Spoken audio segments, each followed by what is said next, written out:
नमस्कार, मैं हूं विनीत। आज है 7 अगस्त और दिन है शुक्रवार।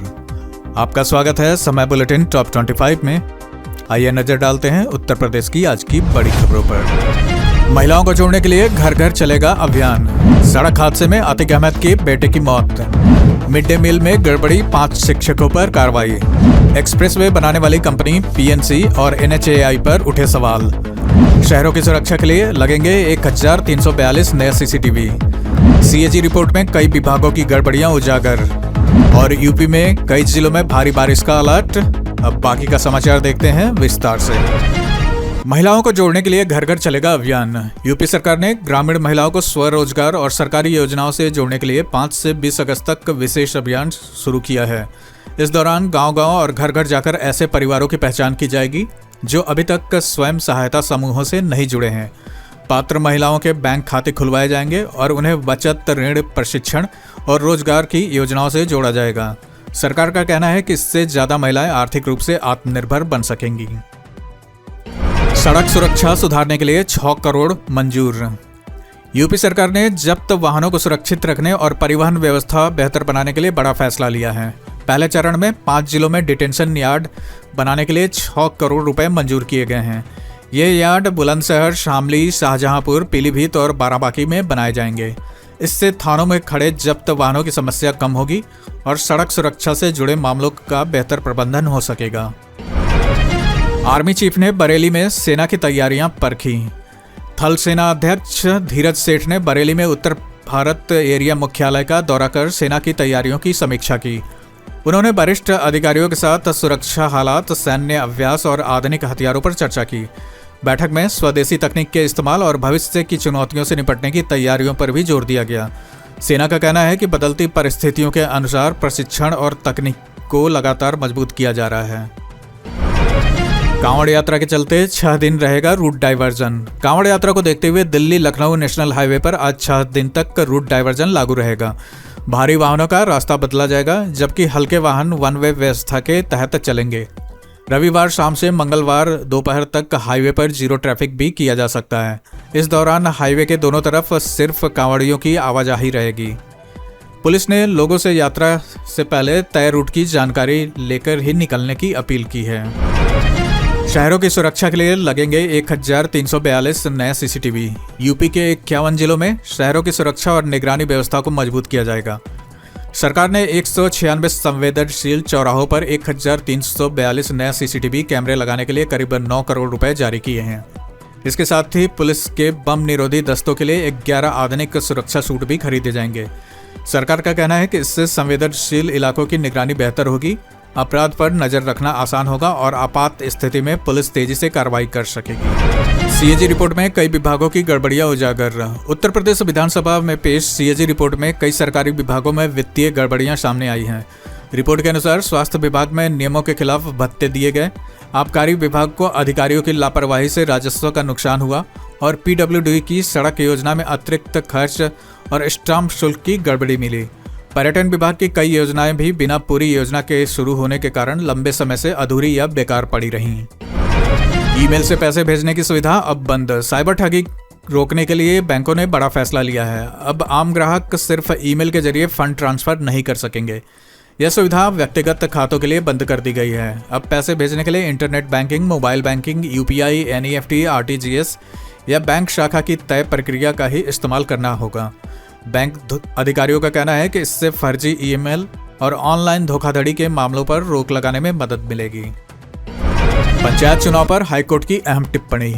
यूपी पंचायत चुनाव को लेकर इलाहाबाद हाईकोर्ट की लखनऊ बेंच ने अहम टिप्पणी की है। अदालत ने कहा कि अधिसूचना जारी होने के 6 महीने के भीतर मतदान कराना सरकार की कानूनी जिम्मेदारी है। सुनवाई के दौरान सरकार की ओर से बताया गया कि यह समय सीमा नवंबर 2026 में पूरी होगी। कोर्ट ने मामले की अगली सुनवाई 11 अगस्त तय करते हुए चुनाव की तैयारियों से जुड़े रिकॉर्ड भी तलब किए हैं। हाई रिस्क प्रेगनेंसी में वरदान बना मातृ सेवा मॉडल। गोरखपुर में शुरू किया गया मातृ सेवा मॉडल अब पूरे उत्तर प्रदेश के लिए मिसाल बन रहा है। इस योजना का मकसद हाई रिस्क प्रेगनेंसी वाली महिलाओं की समय रहते पहचान कर उन्हें बड़े अस्पताल पहुंचाना है। पिछले 2 महीनों में प्रसव के बाद ज्यादा रक्तस्राव से जूझ रही 15 गंभीर महिलाओं की जान बचाई जा चुकी है। इस सफलता के बाद सरकार अब इस मॉडल को पूरे उत्तर प्रदेश में लागू करने की तैयारी कर रही है। ताकि मात्र मृत्यु दर को और कम किया जा सके। मैलानी नानपारा नई रेल लाइन की तैयारी शुरू। तराई क्षेत्र के लोगों की लंबे समय से चली आ रही मांग अब पूरी होने की दिशा में बढ़ गई है। रेल मंत्री अश्विनी वैष्णव ने मैलानी नानपारा नई ब्रॉडगेज रेल लाइन के डीपीआर सर्वे को मंजूरी दे दी है। मौजूदा 128 किलोमीटर लंबा मीटर गेज रूट वन्य जीव क्षेत्र से गुजरता है, इसलिए उसका अमान परिवर्तन संभव नहीं था। अब नया रेल मार्ग तय किया जाएगा। सर्वे पूरा होने के बाद परियोजना की आगे की प्रक्रिया शुरू होगी। सड़क हादसे में अतीक अहमद के बेटे की मौत। गैंगस्टर से नेता बने अतीक अहमद के सबसे छोटे बेटे अबान अहमद की झांसी कानपुर नेशनल हाईवे पर सड़क हादसे में मौत हो गई है। प्रयागराज से झांसी जा रही उनकी कार डिवाइडर से टकरा गई। हादसे में एक और व्यक्ति की जान चली गई, जबकि बाकी लोग घायल हो गए। सभी लोग झांसी जेल में बंद अतीक अहमद के बड़े बेटे अली अहमद से मिलने जा रहे थे। पुलिस ने हादसे की जांच शुरू कर दी है। शिकायतों के समाधान में वाराणसी 62वें स्थान पर। मुख्यमंत्री की शिकायत निवारण व्यवस्था के बावजूद वाराणसी में लोगों की समस्याओं का समय पर समाधान नहीं हो पा रहा है। जुलाई की रैंकिंग में वाराणसी प्रदेश में 62वें स्थान पर रहा। हालात ऐसे है कि कई लोगों को एक ही समस्या के लिए बार बार शिकायत करनी पड़ रही है। रिपोर्ट के अनुसार कुछ मामलों में एक ही शिकायत 28 बार दर्ज की गई। इससे शिकायतों के समाधान की गुणवत्ता और प्रशासन की कार्यप्रणाली पर सवाल उठ रहे हैं। मिड डे मील में गड़बड़ी, 5 शिक्षकों पर कार्रवाई। कानपुर के चौबे क्षेत्र के कई सरकारी स्कूलों में मिड डे मील के तहत बच्चों को मिलने वाले दूध में गड़बड़ी पकड़ी गई है।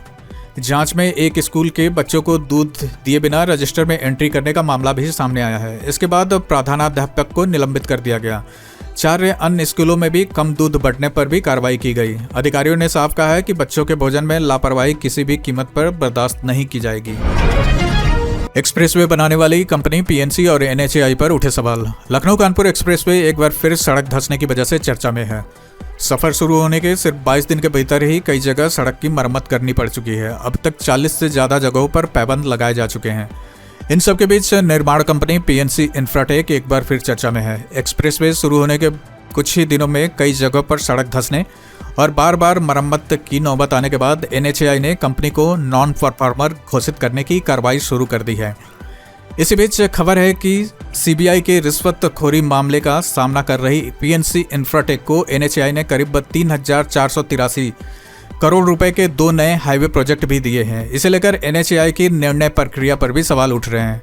वहीं लखनऊ कानपुर एक्सप्रेसवे की गुणवत्ता की जांच आईआईटी खड़गपुर कर रही है, जिसकी रिपोर्ट का इंतजार किया जा रहा है। यूपी के कई जिलों में भारी बारिश का अलर्ट। उत्तर प्रदेश में अगले 24 घंटे के दौरान मानसून का असर और तेज रहने की संभावना है। मौसम विभाग ने प्रयागराज, फतेहपुर, मिर्जापुर, सोनभद्र, रायबरेली, कानपुर नगर, कानपुर देहात, सहारनपुर, मुजफ्फरनगर, इटावा, मैनपुरी, फिरोजाबाद, औरैया, जालौन और हमीरपुर समेत कई जिलों में भारी से बहुत भारी बारिश का अलर्ट जारी किया है। वाराणसी, चंदौली, जौनपुर, उन्नाव, अमेठी, सुल्तानपुर, मेरठ, गाजियाबाद, गौतम बुद्ध नगर, आगरा और झांसी में भी तेज बारिश होने की संभावना है। कुछ इलाकों में तेज हवाएं चल सकती हैं और गरज चमक के साथ बिजली गिरने की आशंका भी है।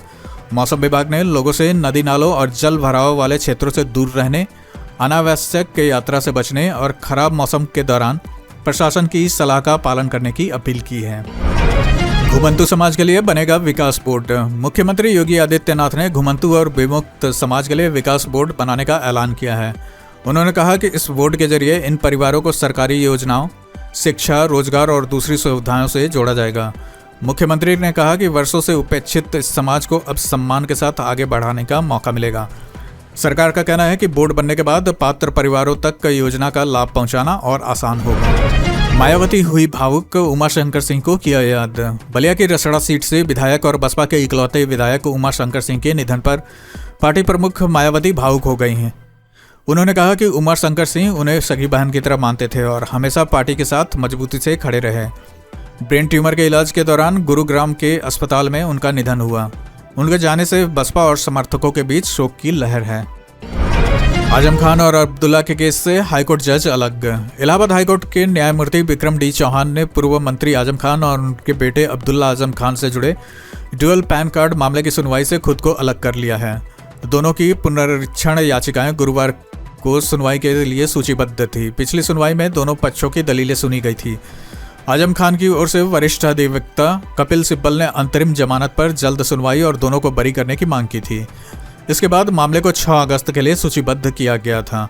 अब न्यायाधीश के अलग होने के बाद इस मामले की सुनवाई दूसरी पीठ में होगी। उमाशंकर सिंह के बेटे को बीएसपी में मिल सकता है मौका। बसपा प्रमुख मायावती ने दिवंगत विधायक उमाशंकर सिंह को श्रद्धांजलि देते हुए बड़ा संकेत दिया है। उन्होंने कहा कि अगर परिवार की इच्छा होगी तो उमाशंकर सिंह के बेटे प्रिंस यूकेश सिंह को राजनीति में आगे बढ़ने का मौका दिया जाएगा और पार्टी उनका पूरा साथ देगी। मायावती ने कहा कि अभी परिवार दुख की घड़ी से गुजर रहा है, इसलिए इस पर चर्चा का समय नहीं है। गंगा का जलस्तर बढ़ा, घाटों पर बढ़ी सतर्कता। वाराणसी में गंगा का जलस्तर लगातार बढ़ रहा है। इसके चलते कई घाटों की सीढ़ियां पानी में डूब गई है और प्रसिद्ध रत्नेश्वर महादेव मंदिर भी जलमग्न हो गया है। सुरक्षा के लिए पतवार वाली नावों के संचालन पर रोक लगा दी गई है, जबकि मोटर बोट को सीमित संख्या में यात्रियों के साथ चलाने की अनुमति दी गई है। प्रशासन लगातार हालात पर नजर रखे हुए है और लोगों से नदी के किनारे सावधानी बरतने की अपील की है। ऑन डिमांड लग्जरी कार चुराने वाला गैंग पकड़ा गया। आगरा पुलिस ने लग्जरी कार चोरी करने वाले अंतरराज्यीय गैंग के 8 सदस्यों को गिरफ्तार किया है। पुलिस के अनुसार गैंग मांग मिलने पर थार, होंडा सिटी और टाटा हैरियर जैसी महंगी गाड़ियां चोरी करता था। आरोपी के पास 1,86,00,000 रुपए की कीमत की 11 गाड़ियां बरामद हुई हैं। जांच में पता चला कि गैंग के सदस्य सर्विस सेंटर तक में सेंध लगाकर कारों की रिमोट प्रोग्रामिंग की जानकारी जुटाते थे। पुलिस अब उनके दूसरे साथियों की तलाश कर रही है। राहुल गांधी के कार्यक्रम की अनुमति रद्द। प्रयागराज में राहुल गांधी के प्रस्तावित छात्र संवाद कार्यक्रम से पहले केपी कॉलेज ट्रस्ट ने मैदान की अनुमति रद्द कर दी है। ट्रस्ट ने हाईकोर्ट के आदेश और कॉलेज की शैक्षणिक गतिविधियों का हवाला देते हुए यह फैसला लिया है। इसके बाद कांग्रेस नेताओं ने पुलिस अधिकारियों से मुलाकात की। हालांकि पार्टी का कहना है कि राहुल गांधी का कार्यक्रम 8 अगस्त को प्रयागराज में तय समय पर होगा। अब कार्यक्रम किस स्थान पर होगा इसकी घोषणा बाद में की जाएगी। बिजली व्यवस्था में लापरवाही पर बड़ा एक्शन। बिजली आपूर्ति और जले हुए ट्रांसफार्मर समय पर न बदलने पर ऊर्जा मंत्री AK शर्मा ने सख्त कार्रवाई की है। गाजीपुर के गैमर में 12 दिन तक ट्रांसफार्मर नहीं बदलने पर कार्यकारी इंजीनियर को निलंबित करने के निर्देश दिए गए हैं। देवरिया में 10 दिन तक ट्रांसफार्मर नहीं बदलने पर गोरखपुर के मुख्य अभियंता को उनके खराब रिकॉर्ड के लिए लिखित चेतावनी दी गई। वहीं संबंधित अधीक्षण अभियंता और सहायक अभियंता को भी चेतावनी दी गई है। समीक्षा बैठक में मंत्री ने कहा कि समय पर बिजली उपलब्ध कराना सरकार की सबसे बड़ी प्राथमिकता है। लखीमपुर हिंसा केस में आशीष मिश्रा को झटका। लखीमपुर खीरी हिंसा मामले के मुख्य आरोपी आशीष मिश्रा को सुप्रीम कोर्ट से राहत नहीं मिली। अदालत ने उनकी जमानत की शर्तों में और ढील देने की मांग करने वाली याचिका खारिज कर दी। आशीष मिश्रा ने पारिवारिक कार्यक्रम में शामिल होने के लिए पैतृक घर जाने की अनुमति मांगी थी, लेकिन सुप्रीम कोर्ट ने कहा कि फिलहाल इसकी कोई जरूरत नहीं है। सुनवाई के दौरान किसान पक्ष के वकील ने यह भी आरोप लगाया कि मुकदमे की सुनवाई तेजी से चलाने के दौरान कई अहम प्रत्यक्षदर्शियों को गवाहों की सूची से हटाया जा रहा है। गोरखपुर में बनेगा पूर्वांचल कलाग्राम। गोरखपुर में पर्यटन और स्थानीय संस्कृति को बढ़ावा देने के लिए पूर्वांचल कलाग्राम बनाया जाएगा। यह परियोजना महसरा इकोलॉजिकल पार्क के भीतर करीब 25 एकड़ क्षेत्र में विकसित की जाएगी। यहाँ पूर्वांचल की लोक कला, हस्तशिल्प, संगीत और पारंपरिक संस्कृति को एक ही जगह प्रदर्शित किया जाएगा। नगर निगम का कहना है कि इससे पर्यटन को बढ़ावा मिलेगा और स्थानीय कलाकारों तथा कारीगरों के लिए रोजगार के नए अवसर भी पैदा होंगे। इसी के साथ आज की खबरों का सिलसिला हम यहीं समाप्त करते हैं। अगर आपको लगता है ऐसी खबरें जरूरी है तो चैनल सब्सक्राइब करके जुड़े रहिए।